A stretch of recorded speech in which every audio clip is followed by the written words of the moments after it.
Welcome to Conversations. I'm Suresh Kochattil.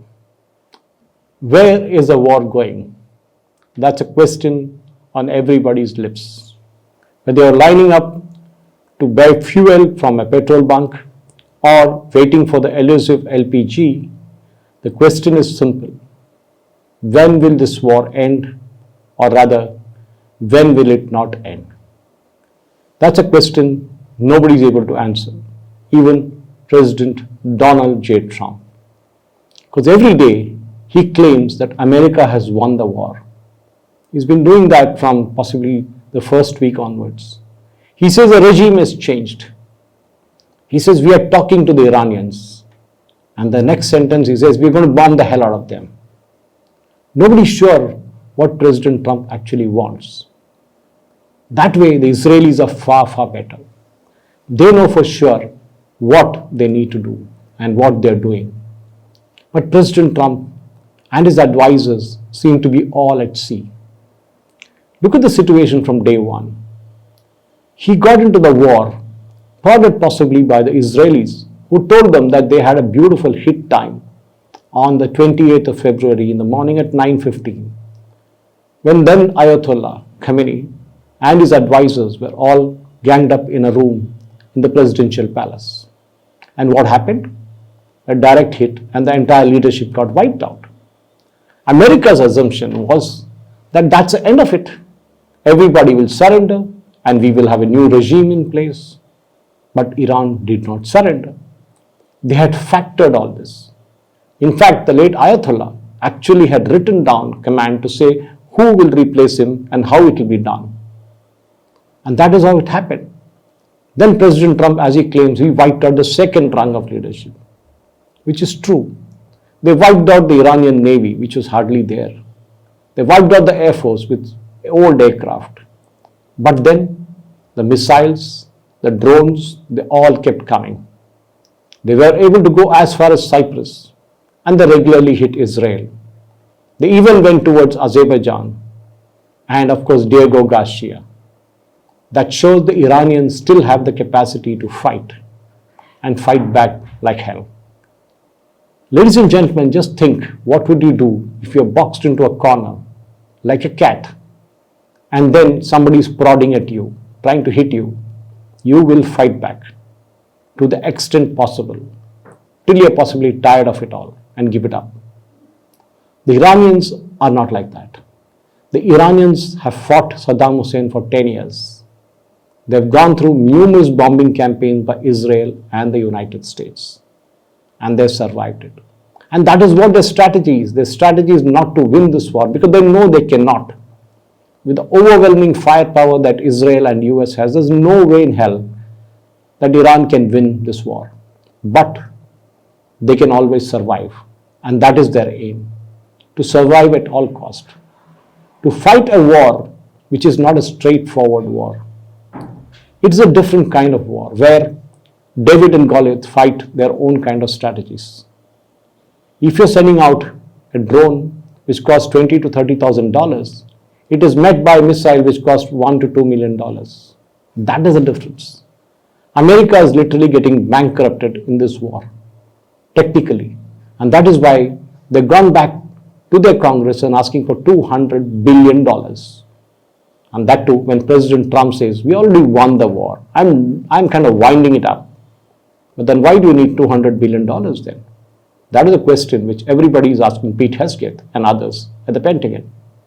Nobody has an answer because nobody knows how to stop this war. It's easy to start a war. We know what happened with Russia and Ukraine. We know what happened with the Israelis and the Hamas. Everybody said these wars will be over in a week's time because the other side is too powerful. But the Russia-Ukraine war is now into its fourth year. A lakh of people have died this side, a lakh of people have died the other side. And nobody seems to want to stop this entire thing. It's still going on and on and on. That's the tragedy of it.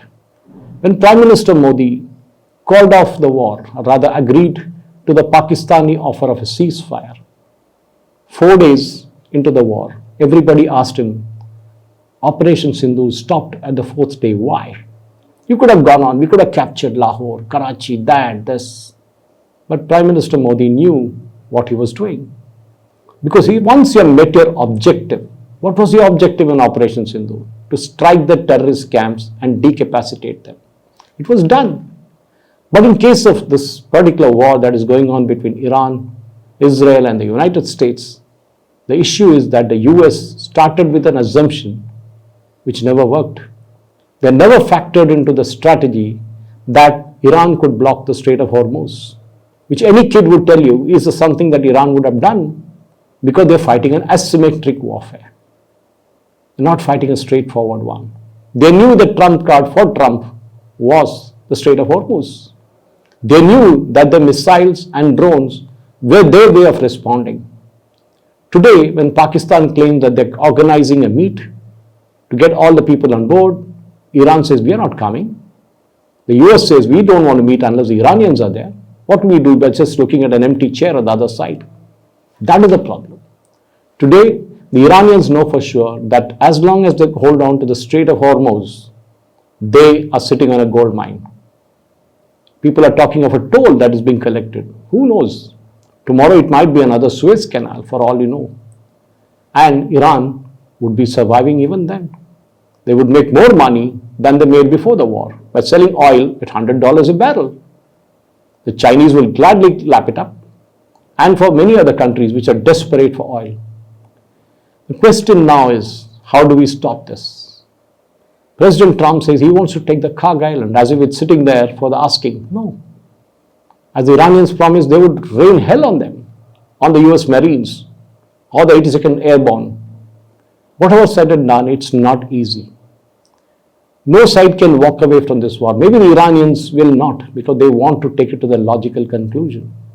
They made life hell for their neighbors, be it Saudi Arabia, be it the United Arab Emirates, Bahrain, Qatar, Kuwait, you name it, even Oman. Everybody has got it.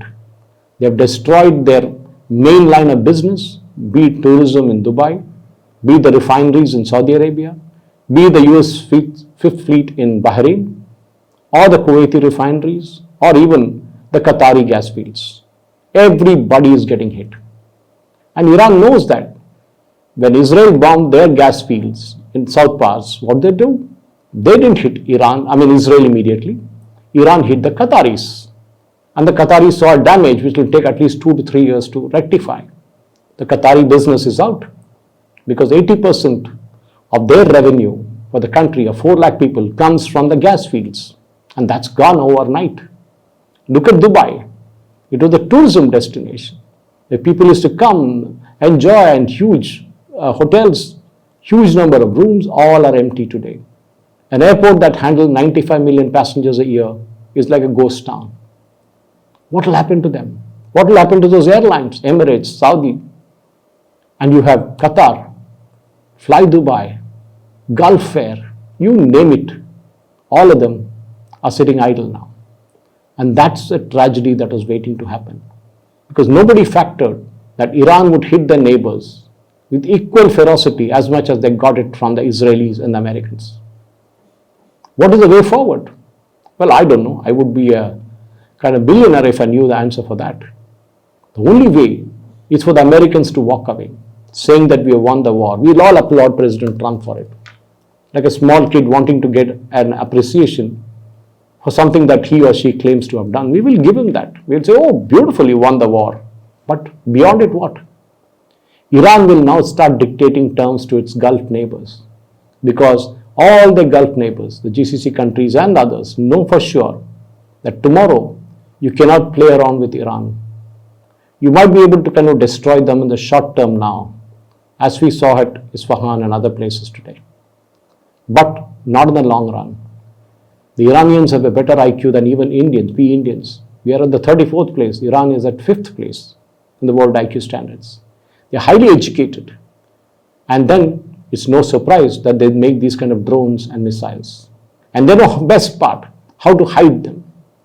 So if somebody wants to take over the Strait of Hormuz tomorrow, well, they'll be Iran's breakfast for sure.